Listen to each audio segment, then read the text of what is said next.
fazer uma pequena revisão do nosso assunto, né? Que já vai também ser assunto novo já para as nossas próximas avaliações, chamado Transformações do Período Paleolítico. Eu falei para vocês, eu comentei para vocês nas nossas últimas aulas, que o Paleolítico foi um período que pertenceu à pré-história, né? Então, esse foi um dos primeiros períodos da pré-história, que começou em 2 milhões e vai até 10.000 a.C.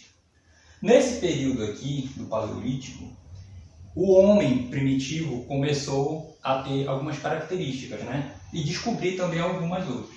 Por exemplo, o homem desse período ele era nômade. O que é um nômade?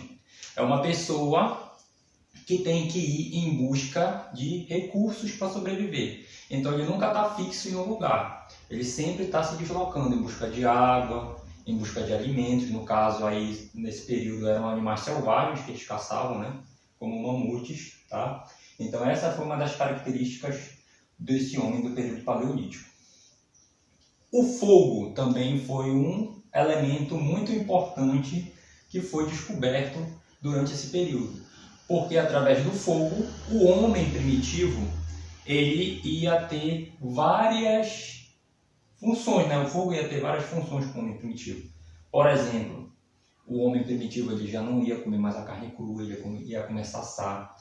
O fogo também ia ser muito importante para afastar os animais selvagens, né?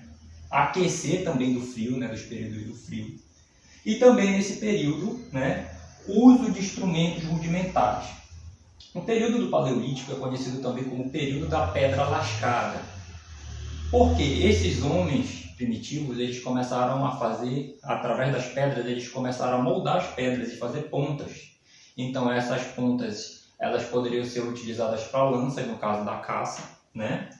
E vários instrumentos rudimentares de pedra, de madeira, que eles começaram a fazer durante esse período aí do Paleolítico. Eu falei para vocês no vídeo anterior, né, que esse homem primitivo, desse período da pedra lascada, conhecido também como Paleolítico, ele teve uma série de modificações na vida dele, né? Fogo que ele descobriu, tá? Os objetos rudimentares que ele começou a talhar, né? E também, né, o fogo foi talvez um dos principais elementos desse período.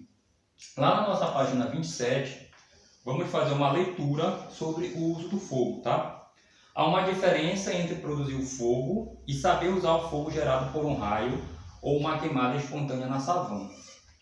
A maior parte dos arqueólogos defende que o Homo erectus foi o primeiro hominídeo a usar o fogo para facilitar sua sobrevivência, a partir da observação do fogo produzido por raios, atividades vulcânicas ou queima de petróleo que brotava das jazidas. No entanto, não há consenso sobre qual espécie teria aprendido a produzir fogo e quando isso teria acontecido. Então, de acordo com pesquisadores, né, arqueólogos e paleontólogos, historiadores, o fogo foi descoberto pela uma das primeiras espécies de homem, né, um hominídeo chamado Homo erectus, né? E como bem eu li aqui, ele observava os fenômenos naturais, né? Um raio que caía numa árvore começava a queimar, né? Ou caía num arbusto seco. Com o tempo, esse homem foi friccionando algumas pedras em outras, até formar uma faísca. E através disso ele começou, né, a produzir o fogo. Então, voltando aqui, o domínio do fogo possibilitou aos seres humanos a utilização do calor e da luz geradas pela combustão. Nesse sentido, puderam habitar novos espaços mais protegidos, como cavernas, afugentar animais selvagens perigosos e sobreviver ao frio intenso, como eu falei para vocês na aula passada. Além disso, conseguiram cozinhar e defumar alguns alimentos, o que melhorou as condições de vida e desenvolvimento do organismo e do cérebro, uma vez que o cozimento da proteína e da gordura animal preservava a integridade desses alimentos, garantindo sua disponibilidade por mais tempo, né? Então, como eu falei para vocês, quando ele não tinha um conhecimento do fogo, essa carne que era batida desses animais selvagens era mais rápida ela ficar podre, né? Putrefar. e com o cozimento já eles conseguiam estocar durante mais tempo essa carne, né?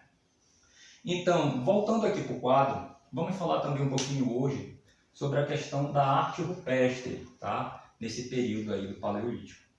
Durante esse período do Paleolítico, o homem começou a demonstrar as primeiras formas de arte, né? Nas cavernas, principalmente nas cavernas. Aqui no Brasil nós temos alguns sítios, muitos sítios arqueológicos, né?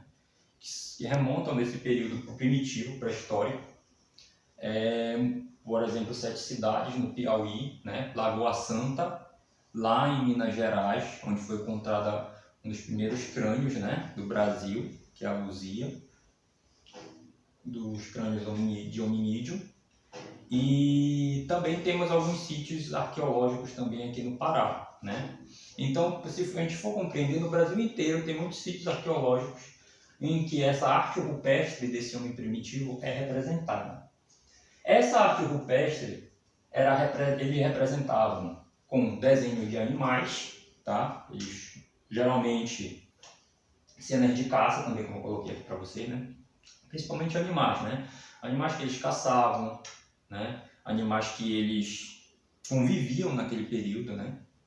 Então tem desenho de cavalos, desenho de os búfalos mais primitivos, né? Então tem vários desenhos. E também a cena do cotidiano, né? Como esse homem primitivo vivia, como eram as relações dele com esse grupo que ele vivia. Então, essas 3 características são exemplos da arte rupestre durante esse período paleolítico, tá? Aqui na nossa página 30 a 31, nós temos uma atividade, tá? A primeira questão é sobre um texto, deem uma lidinha no texto também sobre esse assunto, né? Do período paleolítico. Então é a página 30 e 31, tá? Então façam lá essas atividades. Aí se vocês tiverem dúvida, mandem para nós também os questionamentos de vocês e que a gente vai estar respondendo. Então boa aula para vocês, dê uma lidinha no livro e até a próxima.